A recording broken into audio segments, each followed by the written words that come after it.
Doctor साहब, state bank of Pakistan की जानिब से शरह सूद में 2% कमी का ऐलान किया गया है, जबकि वज़ीर आज़म शहबाज शरीफ साहब कह रहे हैं कि अगर सिंगल डिजिट में पॉलिसी रेट आता है तो मुआशी सरगर्मियाँ बढ़ेंगी। देखिए, इससे माशी सरगर्मियाँ तो मुझे नहीं पता कैसे बढ़ेंगी, लेकिन एक तो ये है कि IMF के साथ गालिबन 25 सितंबर की शायद तारीख तय हुई है जी। और अगर वो IMF के साथ हमारा मामला आगे नहीं बढ़ता तो आज जो मेहताब हैदर साहब की भी स्टोरी है आज के अखबार में, वो ये है कि मिनी बजट एक बड़ा मिनी बजट जो है वो आ सकता है। लेकिन उसमें यह है कि जो अहदाफ हैं वो किस तरह से पूरे तो नहीं कर पाया FBR, और उसमें वही बात है कि टैक्स नेट में आने को लोग तैयार नहीं हैं, और उसकी वजह एक तो वो है ना, जिनको टैक्स देना चाहिए जो टैक्स नहीं देते, वो तो उनको तो हटा दें, जिनको जो बहुत बहुत ज़्यादा कमाते हैं, लेकिन जो सैलरी क्लास है उसके लिए प्रॉब्लम्स हैं, सारा बोझ उन पे है। तो ये लॉन्ग टर्म इकॉनमी के इश्यूज़ हैं, कल तक इसकी वजाहत होगी तो हम देखते हैं कि इसको IMF से कैसे मुज़ाकरात होते हैं, और क्योंकि बहरहाल एक जिसमें था ना कि वो डेट नहीं हो रही और तय नहीं हो रहा उनके साथ मामला, तो वो उस तरफ आगे हम बढ़ रहे हैं। अब देखते हैं कि IMF के साथ 7 बिलियन, लेकिन ये कि जो ज़रूरत है वो बहुत ज़्यादा है और माशी इस्लाहत हो नहीं सकती। ये जो अरेंजमेंट है ये उसको नहीं इम्प्लीमेंट कर सकता। तो देखना है कि ये कैसे आगे मामला चलते हैं इकॉनमी के। दूसरी जो बात है बाकी वो असेंबली वगैरह में तो आज जो है वो मेरा ख्याल ये है कि जो अयाज सादिक साहब की तरफ से आज जो बात की गई, और जो है वो अयाज सादिक साहब की तरफ से भी बात हुई और बाकी भी जो मुस्लिम लीग नून की तरफ से भी शख्सियात, और वो जो शख्सियात जो हैं वो जो हुक्मरान साइड पे बैठी हैं, वहाँ पर अब ये बड़ी शिद्दत से एहसास जो है इस बात का उनके अपने अंदर, और मैं ये कह रहा हूँ कि तकरीबन सब में ये एहसास बहुत मजबूत तर हो रहा है कि हमसे ये सिस्टम नहीं चल रहा।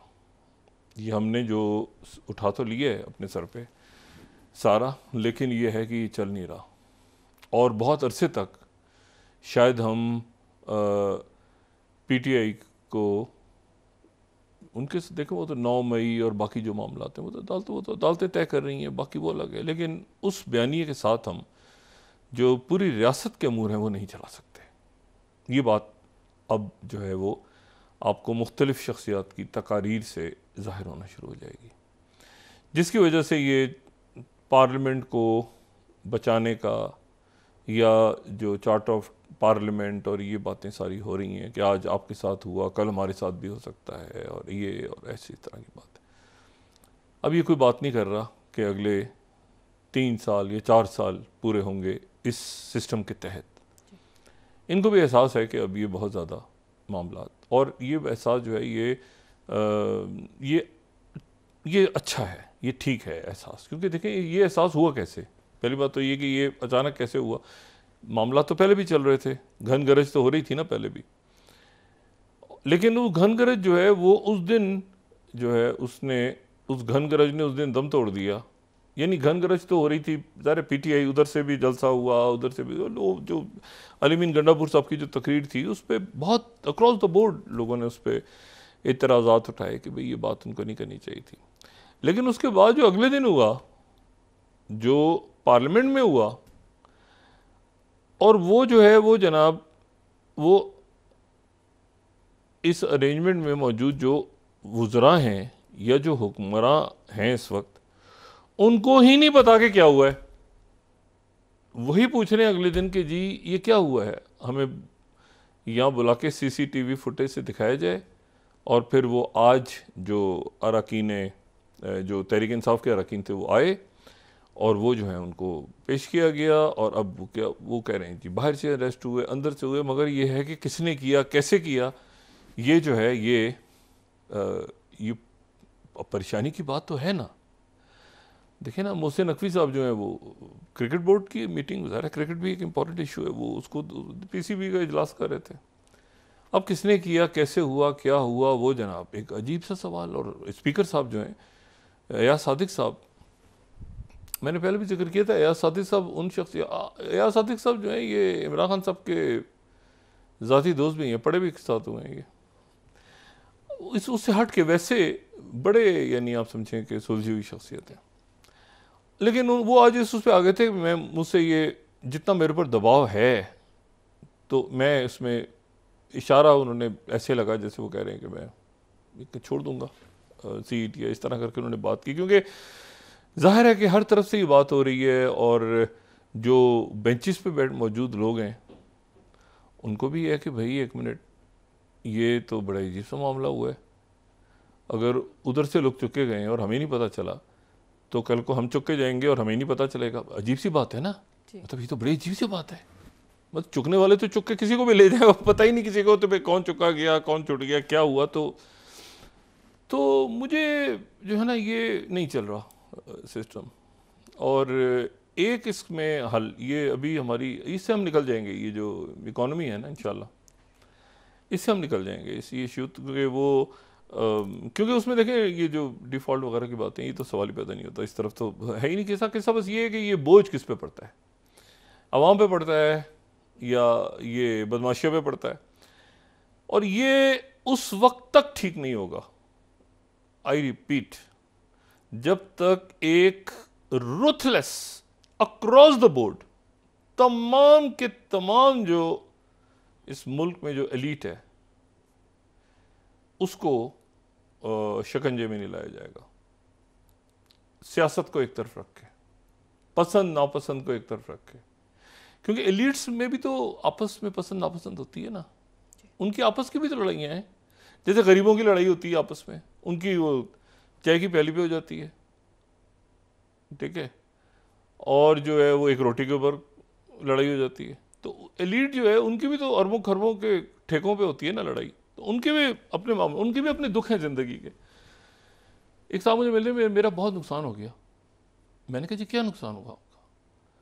कहते हैं नुकसान इस तरह से हो गया कि ये काम जो था इसमें मेरे कोई 8 अरब रुपए बनने थे, तो सिर्फ 5 अरब रुपए कमाए मैं, तो 3 अरब का तो नुकसान हो गया ना मेरा। तो मैंने कहा अच्छा।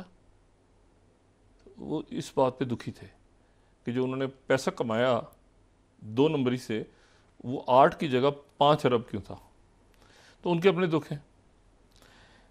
मतलब कुत्ते का बाहर से खाना नहीं आया, शॉर्ट हो गया कुत्ते को छींकें आ रही हैं घर में, वो उधर नौकर मर रहे हैं, उनकी परवाह नहीं। कुत्ते को ज़ुकाम हो गया, उसका इटली से खाना आना था, वो मार्केट में कमी हो गई उसकी। ये उनकी ज़िंदगी के अपने दुख हैं, रोल हैं उनकी लाइफ के। अच्छा, बहरहाल तो ये अक्रॉस द बोर्ड अकाउंटेबिलिटी जो है ये तो होनी है, और ये नहीं होगी और लूटी हुई दौलत वापस आनी है। लूटी हुई दौलत पाकिस्तान से जो बाहर है उसको पाकिस्तान वापस आना है। ये मामला तो होंगे, अकाउंटेबिलिटी, इन्वेस्टमेंट होगी, ऐसे इन्वेस्टमेंट होगी, और उसके बाद रूल ऑफ लॉ होगा।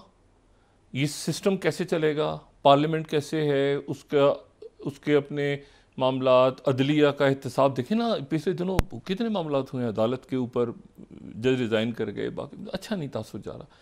ये सारे मामलात, इस्टेब्लिशमेंट उधर, उन्होंने लेफ्टिनेंट जनरल एक जो है वो ज़ेर हिरासत हैं, उधर पता चल रहा है, और बहुत सारे नाम आ रहे हैं, ये हो रहा है, जो भी कुछ हो रहा है, ये अकाउंटेबिलिटी होना ज़रूरी है। फिर उसके बाद ये 7 अरब और 10 अरब और 15 अरब, ये कोई इशू नहीं होगा। स्टेबिलिटी आ जाएगी और सिक्योरिटी ठीक होगी आपकी, ये आपकी स्मगलिंग ख़त्म होगी। ये सारा जो सिक्योरिटी रिलेटेड इश्यूज़ हैं अफगान सॉइल से, ये कहीं ना कहीं इसके पीछे जो है ये पैसे का खेल निकलता है। स्मगलिंग, उसको ठेका नहीं मिला, उसने कुछ दूसरा रूप धार लिया, वो जनाब कत्ल हो गए, वो रंग कुछ और बन जाता है। वो कहानी पीछे यही होती है, ठीक है ना। ये कोई नज़रियाती हक व बातिल की लड़ाई नहीं होती, या इसमें यह है कि कोई डिस्टेबलाइज करने के लिए फोर्सेस होती हैं, या इसमें ये होता है कि ये जो है ये स्मगलिंग और ये सारा ये मामला सारे होते हैं। तो ये सारा मामला ठीक हो जाएगा, बशर्त ये कि जो अरेंजमेंट में मौजूद लोग हैं उनको खुद एहसास हो कि ये तो कुछ अजीब वारदात हुई है, ये असल में तहरीक इंसाफ के साथ नहीं हुई, उनके साथ भी हो गई है। ये उनको बाद में एहसास हुआ है कि एक मिनट, हमें भी नहीं पता चला कि वाकई बात तो ठीक कह रहे हैं यार, मतलब हमें भी सीसीटीवी फुटेज से पता, मतलब बुला के पूछना पड़ रहा है कि भी क्या हुआ है। तो ये जो है ना अब थोड़ा सा, लेकिन मेरा ख्याल है कि इसके बावजूद एहसास तो हो गया है, लेकिन इसके बावजूद जो है ये तलखी बढ़ेगी। और क्योंकि हंगर गेम है, पावर गेम है, इसको कोई इतनी आसानी से छोड़ता नहीं है। तो लेकिन ये है कि ये अच्छा है कि सारे ही शख्सियात बैठी हैं आज वो जो कमेटी बनी है पार्लियामेंट के अंदर, उसमें मौलाना साहब भी हैं, ख्वाजा आसिफ साहब उसमें उठ के जा रहे थे मेरे ख्याल से, फिर वो भी उसमें मौजूद हैं, पीपल्स पार्टी के लोग भी मौजूद हैं, बाकी सारे लोग में मौजूद हैं। लेकिन सवाल ये है कि ये चार्टर ऑफ पब्लिक कब होगा, अवाम का चार्टर कब होगा, ये भी तो इशू है ना। तो ये है कि ये आने वाले दिनों में ये सिस्टम जो है ये आपस में बैठे हैं सारे, ये बड़ी अच्छी बात है, इनको एहसास हुआ है। और ये कि वो भी एहसास हुआ है कि इस तरह चल नहीं पा रहा मुल्क, अदम इस्तेकाम बहुत ज़्यादा हो गई है, पोलराइजेशन बहुत ज़्यादा हो गई है। तो ये सारे बैठे हैं और कोई ना कोई वहाँ से यकीनन कोई ना कोई बात करके इनको उठना चाहिए। दूसरी बात, लेकिन ये चल नहीं पा रहा, ये इसके बावजूद ये कितना भी बैठेंगे ये, क्योंकि इशू ये है ही नहीं ना, इशू कुछ और हैं, मुल्क के इशूज़ ही कुछ और हैं। रोज़ मैं बात करता हूँ तो वो चूँकि इनसे रिजॉल्व नहीं होंगे तो हर गुजरता रोज़ जो है आपको ये क्राइसिस टू क्राइसिस जाएगा ये पूरा अरेंजमेंट। और ये अपने साथ मुल्क को लेके मुल्क भी ज़ाहिर है कि ये रमाल बना हुआ है इस अरेंजमेंट के नतीजे में। तो देखें कि आने वाले दिनों में ये किस तरह से मुल्क निकलता है इस पूरे जो एक क्योस है, मैन मेड क्योस। अच्छा, दो तीन बातें जो हैं, अब दो तीन बातें क्या, तो इतना कुछ हो गया है जो रीजन में हो रहे हैं वाक़यात, उनकी तो स्पीड ऐसी है कि उसमें बिल्कुल यानी दिल भी नहीं चाहता कि बहुत ज़्यादा डिस्कस किया जाए ये अंदरूनी मामलात को, क्योंकि ये तो एक अजीब सी सूरत हाल बनी हुई है ना मुल्क के अंदर। पॉलिटिकल क्योस है, पॉलिटिकल क्योस क्या अजीब सा है, बस उसको पॉलिटिकल भी नहीं कहना चाहिए।